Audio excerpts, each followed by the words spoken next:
The oldest profession is illegal in the U.S., and St. Augustine said not to have sex for the purpose of procreation, but of sex purely to satisfy desire. Whereas in Australia, New Zealand, and a lot of European countries, this profession is legal. In the U.S., it is not. And the only difference between us and them is that we let our morals stand in our way of success. Legalizing prostitution has many positive benefits for the economy, lowers STDs, and lowers abuse.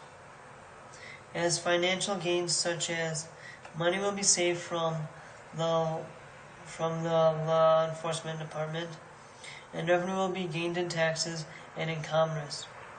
Chinam Lenore, who is a master's in American history from the University of New Hampshire, stated how 80,000 prostitute arrests are made a year, and there are sentences for 6 months for first-time offenders and 1 year for repeat offenders. There is also 14,062 murder arrests every year. Now, how many more murders could be saved if the people working on the prostitute cases no longer needed to work on the prostitute cases, instead focused on the murder cases?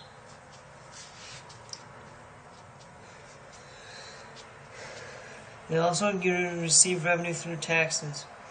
The prostitutes would file for Schedule C form as sole proprietors through an independent contractor where their taxes would be assessed. This would give them a chance to appreciate their lives more and feel more like a normal human being.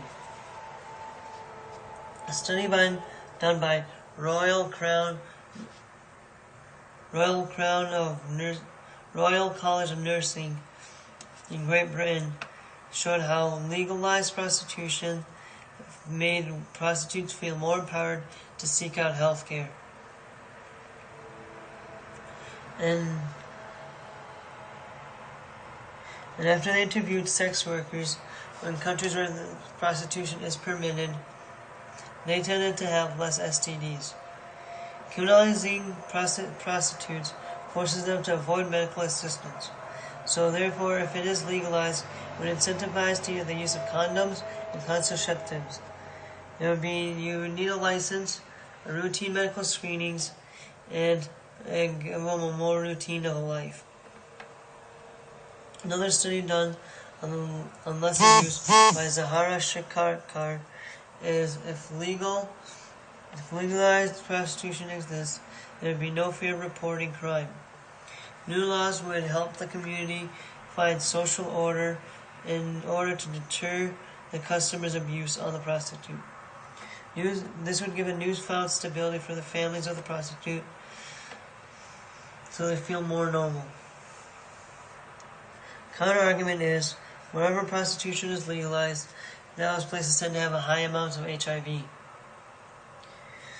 They interviewed some sex workers and found that 100% of them used condoms, and only 16.5% had an STD, slowing down the spread of STDs. In review, legalizing prostitution benefits the economy, benefits health, and lowers the abuse on prostitutes. We will routinely check them up.